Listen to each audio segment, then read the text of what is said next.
পাশে কে থাকলো না থাকলো তাতে যায় আসে না, শেখ শাহজাহান বলছেন। ওঁত পেতে রয়েছে চারিদিকে ক্যামেরা। সিজিও কমপ্লেক্স থেকেই শেখ শাহজাহানকে যখন স্বাস্থ্য পরীক্ষার জন্য বার করে আনা হচ্ছে, তখনই সাংবাদিকদের প্রশ্ন ধেয়ে আসলো।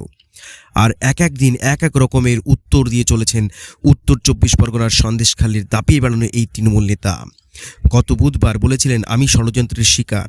বুঝতেই পারছেন কে ওই ষড়যন্ত্রকারী। তবে বহু প্রশ্নের মুখে সেই ষড়যন্ত্রকারীর নাম বলতে চাননি তিনি। সেদিন তার আরও দাবি ছিল, তার বিরুদ্ধে ওঠা যাবতীয় আর্থিক দুর্নীতির অভিযোগই নাকি মিথ্যা, তাকে ফাঁসানো হয়েছে। শুক্রবার তাকেই বলতে শোনা যায়, ওরা বিজেপির দালাল। কিন্তু কারা বিজেপির দালাল সেই কথা তিনি বলেননি।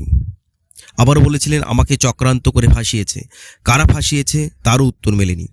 আর শুক্রবার সিজিও কমপ্লেক্স থেকে ইএসআই জোকা হাসপাতালের স্বাস্থ্য পরীক্ষায় যাতায়াতের পথে শাহজাহান অবাক হয়ে বলেন, আমি তো কারোর বিরুদ্ধে কোনো অভিযোগ করিনি। তবে তার বিরুদ্ধে যেসব অভিযোগ, সেগুলো সবই মিথ্যে, সেই বক্তব্য থেকে অবশ্য সরে আসেননি। এদিন সাংবাদিকরা প্রশ্ন করেন, আপনি সাসপেন্ড, আপনার পাশে দল নেই। এরপরই শাহজাহান বলেন, আমার পাশে কে থাকলো আর না থাকলো তাতে আমার কিচ্ছু যায় আসে না। আমার সঙ্গে আল্লাহ আছে, তিনি সব বিচার করবেন। গত 5ই জানুয়ারি উত্তর 24 পরগনার সন্দেশখালীতে তার অনুগামীদের হাতে ইডির অফিসারেরা আক্রান্ত হওয়ার প্রায় 2 মাস পরে রাজ্য পুলিশ গ্রেপ্তার করে শাহজাহানকে। তৃণমূল থেকে তাকে বহিষ্কার করা হয়েছে।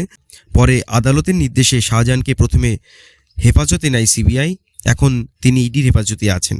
আগামী শনিবার আবার তাকে আদালতে হাজির করার কথা।